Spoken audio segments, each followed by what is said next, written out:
Good evening दोस्तों, स्वागत है आप सभी लोगों का। तो आज की इस क्लास के अंदर अपने अल्टरनेटर के क्वेश्चन करेंगे। और जो स्टूडेंट अगर अपने बात करें कि जो आईटीआई सेकेंड ईयर के अंदर है, जिनके एग्ज़ाम होने वाले हैं, वो इस वीडियो को ज़रूर देखें। और जो कंपटीशन की तैयारी करें उनके लिए भी काफ़ी इंपॉर्टेंट रहेगा। पहला क्वेश्चन दे रखा है कि एक आदर्श अल्टरनेटर में ईएमएफ प्रति फेज़ की गणना करने का कौन से फार्मूले का यूज़ करेंगे। तो यहाँ से बताइए। दूसरा मैं आपको बता देता हूँ, इसके अंदर दो फैक्टर लिए जाते हैं, पिच फैक्टर और डिस्ट्रीब्यूटर फैक्टर। ये आपको ये नहीं दिए गए हैं, लेकिन फिर भी आप लोग इस क्वेश्चन का आंसर बताइए।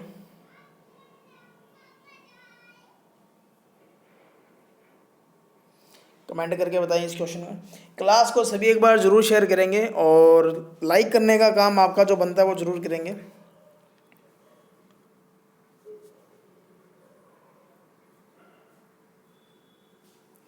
तो इस क्वेश्चन का अगर मैं बताऊं तो डी आंसर राइट होगा। तो यहाँ से अगर हमने बात करें तो इसका जो मान होगा वो 4.44 होगा, ठीक है। और केपी का डी अगर दे रखा हो तो केपी का डी भी यूज़ करेंगे। लेकिन अगर यहाँ टी की जगह जेड दिया होता, चालकों की संख्या दे रखी होती, तो आपका जो आंसर होता वो 2.22 होता, ठीक है। इस तरीके से अगला क्वेश्चन देखते हैं। अगला क्वेश्चन है कि जो अल्टरनेटर जो होगा उसमें जो ईएमएफ प्रेरित होगा उसकी दिशा को खोजने के लिए किस नियम का इस्तेमाल करते हैं।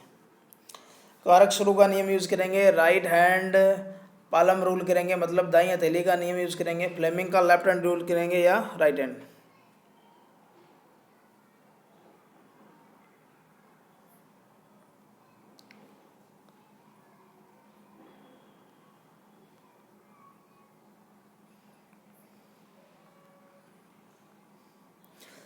तो इस क्वेश्चन के अंदर आपका जो राइट आंसर होगा फ्लेमिंग का राइट हैंड का रूल होगा, क्योंकि ईएमएफ की डायरेक्शन अगर आपसे पूछा जाए तो राइट हैंड रूल का इस्तेमाल करेंगे। अगर घूर्णन दिशा अगर पूछे किसी भी मशीन की तो आपका जो होगा वो फ्लेमिंग का लेफ्ट हैंड रूल होगा। तो इस क्वेश्चन का डी नंबर राइट आंसर होगा।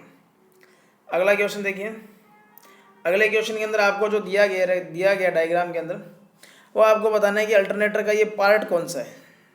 रोटर होगा, स्टेटर होगा, उत्तेजक होगा, सेलियंट पोल रोटर होगा, या सिलेंड्रिकल होगा।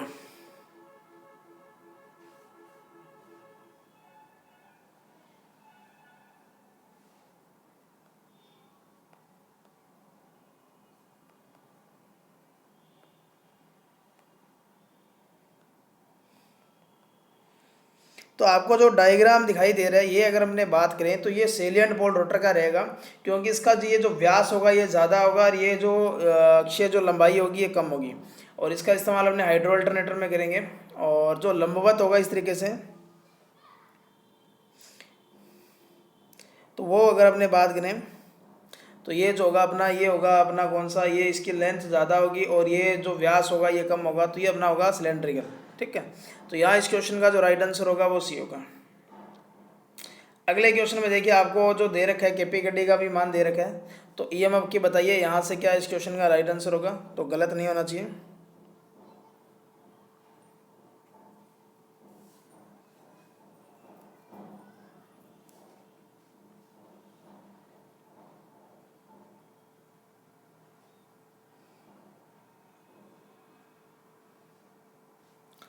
तो देखो आपको मैंने बताया था कि 4.44 अगर टी दे रखा है तो 4.44 आएगा, और साथ में केपी के डी अगर दे रखा है तो यहाँ देखो ये कैसी, ये शायद उसने कैसी ले रखा है उसको पिच फैक्टर को, लेकिन होता केपी है।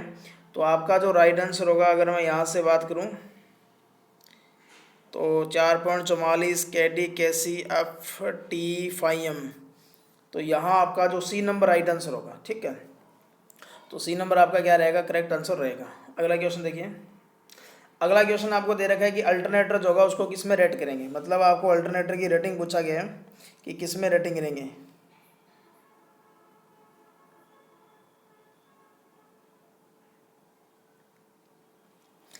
तो अल्टरनेटर को अगर अपने बात करें तो इसको अल्टरनेटर हो गया चाहे ट्रांसफार्मर हो गया, तो इसको जो रेट किया जाता है वो केवीए में किया जाता है। तो ए इस क्वेश्चन का राइट आंसर होगा।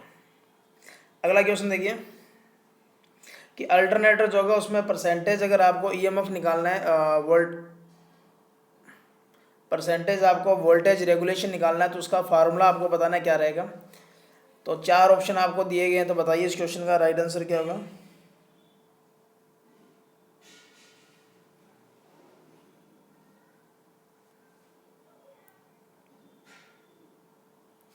तो देखो ये जो फार्मूला जो होगा V full no load minus full load बटा में क्या रहेगा, फुल लोड।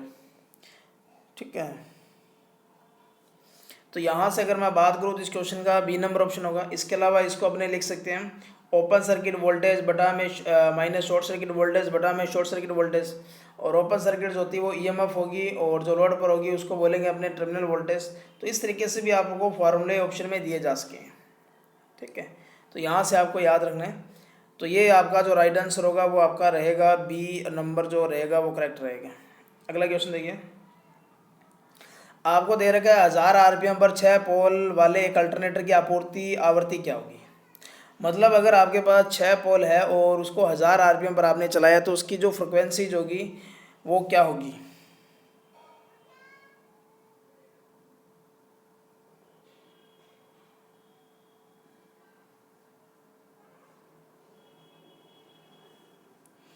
तो फार्मूला आप लोग यूज़ कीजिए।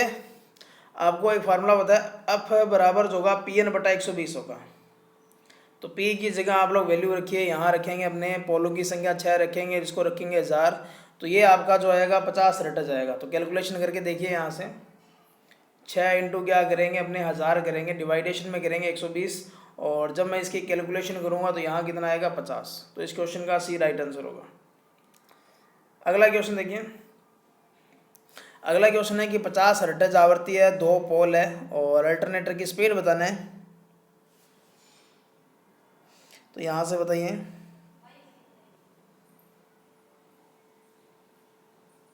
तो अल्टरनेटर की स्पीड बताइए। यहाँ से क्या रहेगा, 1500 आरपीएम होगा, 25 होगा, 3000 होगा या 6000 होगा।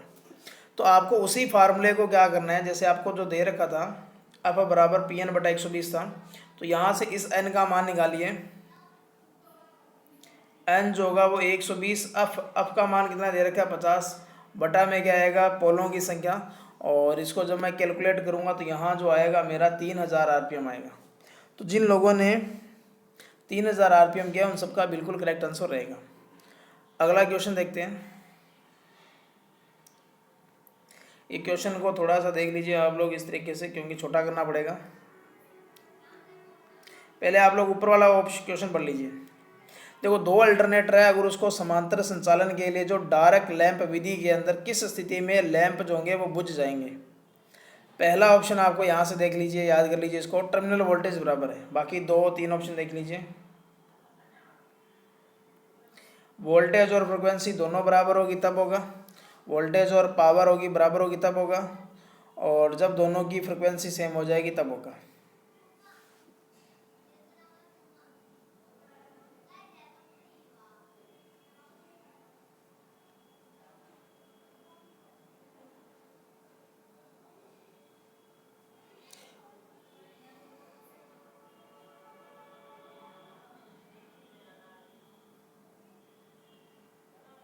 तो यहाँ से बताइए,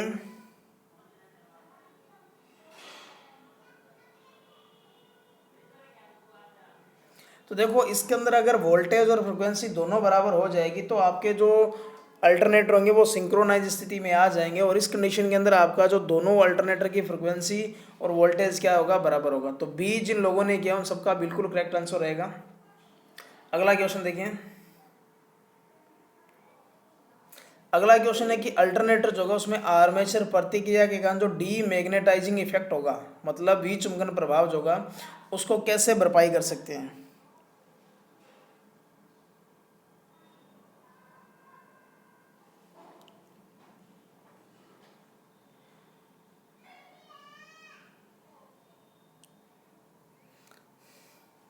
तो देखो, आर्मेचर प्रतिक्रिया के कारण क्या होगा, जो फील्ड का फ्लक्स होगा वो घट जाता है। तो उसको बढ़ाना करने के लिए आप लोग काम क्या करेंगे, जो फील्ड एक्साइटेशन होगा उसको इंक्रीज करेंगे। तो यानी कि आपका जो आंसर जो होगा वो सी नंबर जो होगा वो राइट इसका आंसर होगा। अगला क्वेश्चन देखिए। अगला क्वेश्चन में आपको दे रखा है कि जो सिंक्रोनोस्कोप जो होता है, और सिंक्रोनोस्कोप का इस्तेमाल भी सिंक्रोनाइजिंग के अंदर यूज़ करेंगे। तो सिंक्रोनोस्कोप आपको बताना है कि किस लिए यूज़ किया जाता है। आउटपुट वोल्टेज को एडजस्ट करने के लिए, फेज सीक्वेंस को एडजस्ट करने के लिए, फ्रिक्वेंसी को एडजस्ट करने के लिए, या उनको जो समांतर क्रम में ऑपरेट करना है तो उसकी सही समानता के लिए।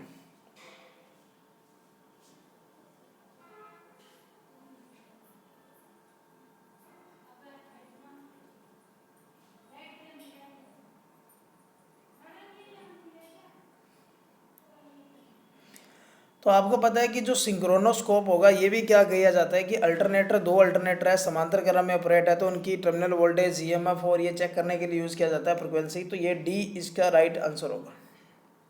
अगला क्वेश्चन देखिए। अगला क्वेश्चन आपको दे रखा है कि जो अल्टरनेटर जो होगा उसके अंदर जो रोटर जो होगा, रोटर का मतलब यहाँ ध्यान रखना फील्ड वाइंडिंग होगी, क्योंकि नॉर्मली कंडीशन के अंदर क्या होता है कि अल्टरनेटर के रोटर पर ही क्या किया जाता है, फील्ड वाइंडिंग किया जाता है। तो आपको ये बताना है कि जो डीसी प्रदान करेंगे उस उपकरण को क्या कहेंगे, मतलब जो फील्ड वाइंडिंग होगा उसको डीसी सप्लाई से जब कनेक्ट करेंगे तो वहाँ आपको बताना है कि उस युक्ति को क्या कहेंगे।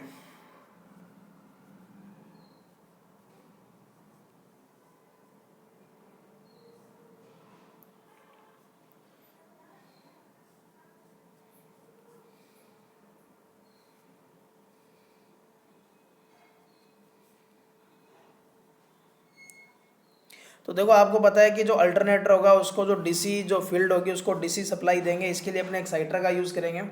छोटी जगह तो क्या होता है उसकी साफ्ट पर ही क्या किया जाता है, एक डायनेमो लगाया जाता है, और जो बड़े जो अल्टरनेटर होते हैं वहाँ डीसी शंट का यूज़ करेंगे, जहाँ जो आप लोगों ने देखा होगा। ठीक है, तो वहाँ इस क्वेश्चन का ए इसका राइट आंसर होगा। अगला क्वेश्चन देखिए, काफ़ी अच्छा क्वेश्चन है कि अल्टरनेटर के अंदर आपको बताना है कि जो डैम्पर वाइंडिंग का यूज़ क्यों करेंगे।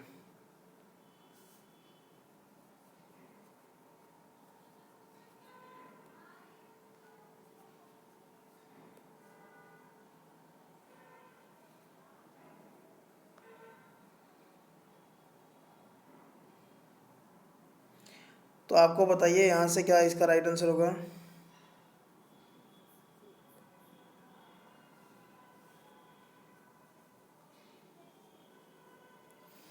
तो देखो डैम्पर वाइंडिंग का यूज़ क्या हम क्या करेंगे, जो हंटिंग इफेक्ट होगा उसको दूर करने के लिए यूज़ करेंगे। तो सी इस क्वेश्चन का आपका क्या रहेगा, राइट इसका क्या रहेगा आंसर रहेगा। अगला क्वेश्चन देखते हैं। अगला क्वेश्चन देखिए, आपको क्या कि अल्टरनेटर है उसको समांतर संचालन से पहले किस स्थिति को संतुष्ट किया जाना चाहिए। मतलब आपको दो अल्टरनेटर हैं तो उसको समांतर क्रम में ऑपरेट करना है, तो आपको ये बताना है कि उनमें क्या चीज़ सेम होना जरूरी है। पहला ऑप्शन दे रखा है कि उनकी रेटिंग सेम होना चाहिए, उनका फेज सीक्वेंस सेम होना चाहिए, रोटर का इम्पीडेंस सेम होना चाहिए, या रोटर का स्टेटर का इम्पीडेंस सेम होना चाहिए।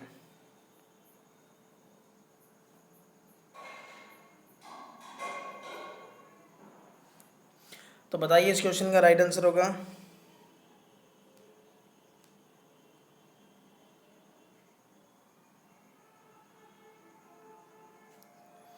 तो देखो आपको पता है कि जो फेज सीक्वेंस होगा वो सेम होना जरूरी है। अगर ये सेम नहीं हुआ तो दोनों अल्टरनेटर होंगे वो शॉर्ट सर्किट हो जाएंगे। तो मतलब आपका जो बी ऑप्शन जो होगा वो क्या रहेगा, करेक्ट रहेगा। ठीक है, अगले क्वेश्चन का आंसर दीजिए। देखो सभी क्लास को शेयर जरूर करते रहिए और लाइक करने का काम आप लोगों का है वो जरूर करेंगे। इस क्वेश्चन का आंसर दीजिए इसी के साथ, और इसकी जो पीडीएफ फाइल होगी जो आपको ग्रुप्स बना रखे हैं उस ग्रुप के अंदर मैं इसका डाल दूंगा आंसर के सहित।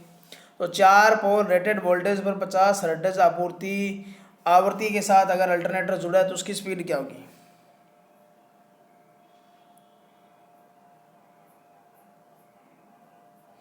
तो बताइए इस क्वेश्चन का राइट आंसर क्या होगा।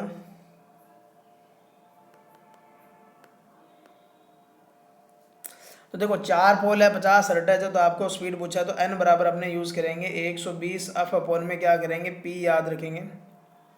120 को अगर मैं 50 से गुणा करूंगा तो ये 6000 आएगा, और नीचे पोलों की संख्या 4 है तो कैलकुलेशन करेंगे तो कितना आएगा 1500। तो जिन स्टूडेंट का 1500 आंसर है उन सबका बिल्कुल करेक्ट आंसर रहेगा। अगला क्वेश्चन देखिए, दो अल्टरनेटर के समांतर क्रम के दौरान दो लैंप किस हालत में जलते हैं और एक लैंप बुझ जाता है। ठीक है, तो आपको ये बताना है कि दो अल्टरनेटर है अगर समांतर क्रम में, दो लैंप है वो तो जल रहे हैं लेकिन एक लैंप क्या हो गया, बुझ गया। ठीक है, तो आपको ये बताना है दो ब्राइट और एक डार्क लैंप विधि है ये। तो टर्मिनल वोल्टेज इक्वल हो जाएगी जब वोल्टेज और फ्रिक्वेंसी दोनों बराबर हो जाएगी, जब वोल्टेज और फेज अनुक्रम बराबर हो जाएगा, जब दोनों अल्टरनेटर समान आवृत्ति को प्राप्त कर लेते हैं। तो बताइए इस क्वेश्चन का राइट आंसर क्या होगा। इसको मैं थोड़ा सा छोटा कर देता हूँ ताकि आपको ये क्वेश्चन पूरा दिख जाए। ठीक है, इस तरीके से। अब बताइए इस क्वेश्चन का राइट आंसर क्या होगा। टर्मिनल वोल्टेज बराबर होगी तब होगा, वोल्टेज और फ्रिक्वेंसी दोनों बराबर होगी तब होगा, वोल्टेज और फेज सीक्वेंस बराबर होगा तब होगा, या फ्रिक्वेंसी सेम होगी। तो आपको ये दो ब्राइट और एक डायरेक्ट लैम्प विधि है, तो इसका मतलब ये आपका जो बी आंसर होगा, यानी वोल्टेज और फ्रिक्वेंसी बराबर होगी तो दो लैंप जोड़े जो होंगे वो जलते रहेंगे और एक लैंप का जो जोड़ा होगा वो बुझ जाएगा। अगला क्वेश्चन है, देखिए यदि अल्टरनेटर पर भार बढ़ता है तो उसकी टर्मिनल वोल्टेज कम हो जाती है, तो बताइए क्या रीजन होगा।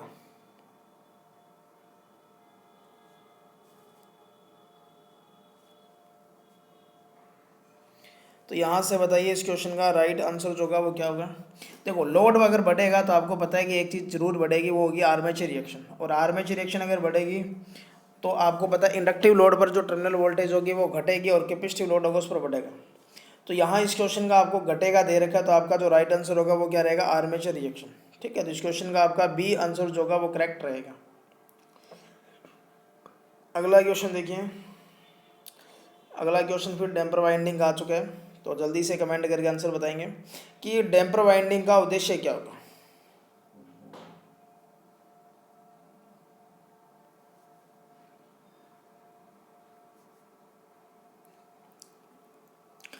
डैम्पर वाइंडिंग हंटिंग दोष को दूर यूज़ करने, हीटिंग दोष को दूर करने के लिए यूज़ करेंगे। पहला देखो हीटिंग दे रखा है, कई बार जल्दबाजी में अपने हंटिंग पढ़ लेते हैं इसको, तो ये थोड़ा सा ध्यान रखेंगे। हो सकता है कई लोगों ने यहाँ इसको हंटिंग पढ़ लिया है, कमेंट करके बताएंगे कौन से स्टूडेंट ऐसे हैं जिन्होंने इसको हंटिंग पढ़े हैं। तांबे के नुकसान को कम करने के लिए करेंगे, वाइंडिंग लॉस को कम करने के लिए करेंगे, या हंटिंग प्रभाव। तो हंटिंग इस क्वेश्चन का राइट आंसर होगा। तो इस क्वेश्चन का डी रहेगा अपना। अगला क्वेश्चन देखिए, काफ़ी अच्छा क्वेश्चन है। जो डायग्राम आपको दिया गया है ये बताइए किस प्रकार का अल्टरनेटर है। ये जो डायग्राम आपको दिखाया गया है, ब्रशलेस होगा, 3 फेज होगा, सिंगल फेज होगा, या सेलिएंट पोल होगा।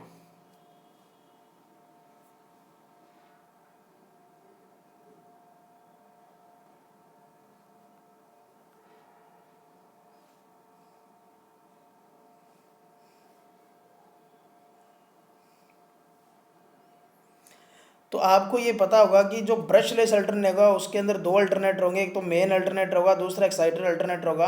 और इस क्वेश्चन का आपका जो राइट आंसर होगा वो क्या रहेगा, ए आंसर राइट आंसर रहेगा। तो 277 नंबर क्वेश्चन का ए आंसर राइट रहेगा, तो ब्रशलेस अल्टरनेटर होगा इसके अंदर।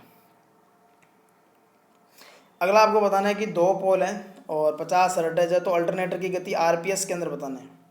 तो आपको ये तो पता है कि दो पोल पर इसकी जो गति होगी वो 3000 आएगी, लेकिन ये मिनट के अंदर आएगी, आपको सेकंड के अंदर बताना है। इसका राइट आंसर क्या होगा।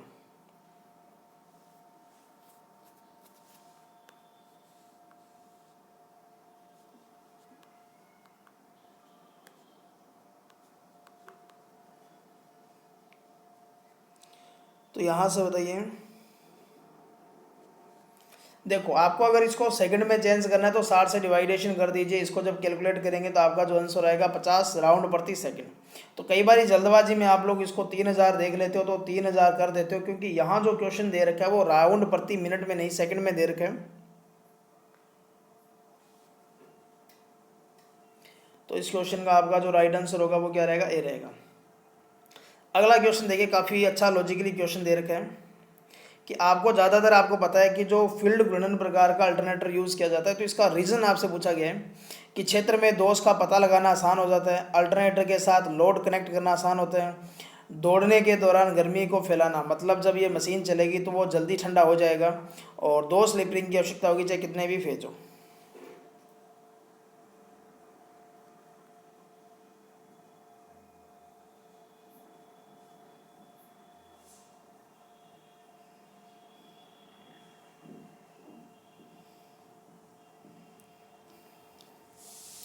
तो आपको पता है कि जो फील्ड अगर घूमेगी तो आपको फील्ड को डीसी सप्लाई देना है, तो डीसी सप्लाई अगर देंगे तो आपको दो स्लिप रिंग की आवश्यकता होगी। दूसरा, इससे स्पार्किंग भी कम होती है, मशीन का मेंटेनेंस भी होगा वो कम होगा। इसके अलावा अल्टरनेटर को घुमाने के लिए जो आप लोग प्राइम मूवर की सहायता से जो इनपुट दोगे उसकी भी रेटिंग जो होगी वो कम ले सकते हो। तो यहाँ से सारे इसके फायदे होंगे, तो डी इस क्वेश्चन का राइट आंसर होगा। अगला क्वेश्चन है कि अल्टरनेटर के अंदर अगर अपने फील्ड धारा को बढ़ा दें तो उससे क्या फ़ायदा होगा, क्या प्रभाव होगा। डीमैग्नेटाइजिंग इफेक्ट होगा वो बच जाएगा, अवर वोल्टेज से प्रोटेक्शन होगी, शॉर्ट सर्किट से प्रोटेक्शन होगी, या अल्टरनेटर जो होगा वो ओवरलोड हो जाएगा।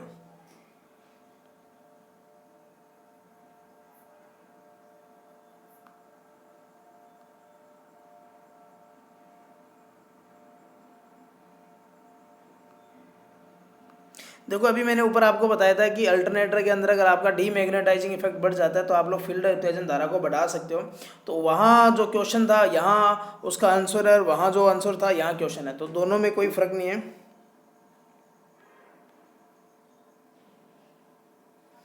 तो इस क्वेश्चन का जिन लोगों ने ए आंसर दिया उन सबका बिल्कुल करेक्ट आंसर रहेगा। तो अगला क्वेश्चन देखिए, अल्टरनेटर के अंदर हंटिंग प्रभाव जो होता है उसका रीजन आपसे पूछा गया है।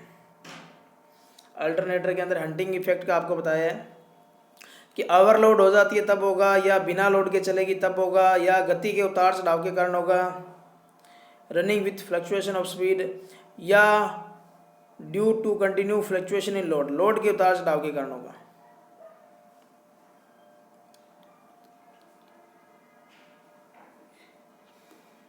तो यहाँ से इस क्वेश्चन का आप लोग आंसर बताइए क्या रहेगा। अच्छा क्वेश्चन है, क्लास को शेयर जरूर करते रहिए आप लोग, जितने भी जो स्टूडेंट इस क्लास को लाइव देख रहे हैं, और इसकी जो पीडीएफ फाइल्स होगी वो आपको मिल जाएगा। तो आपको पता है कि अगर लोड चेंज होगा तो उस वजह से क्या होगा कि अल्टरन जो अपना हंटिंग दोष होगा उस वजह से होगा, तो लोड की फ्लक्चुएशन की वजह से होगा, तो डी इस क्वेश्चन का राइट आंसर होगा। अगला क्वेश्चन देखिए, आज का ये लास्ट क्वेश्चन रहेगा। एक अल्टरनेटर से लोड हटा दिया जाता है, इसको मैं थोड़ा सा दिखा देता हूँ आपको, अगले पेज पे ऊपर देख लीजिए।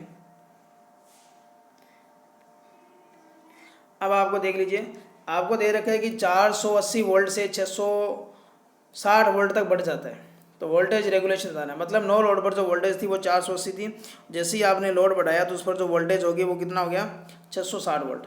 इसका मतलब ये तो लोड पर वोल्टेज आपकी मतलब फुल लोड वोल्टेज रहेगी, और ये आपकी रहेगी वो रहेगी नो लोड। तो आपको वोल्टेज रेगुलेशन आपको बताना है यहाँ से कितना रहेगा।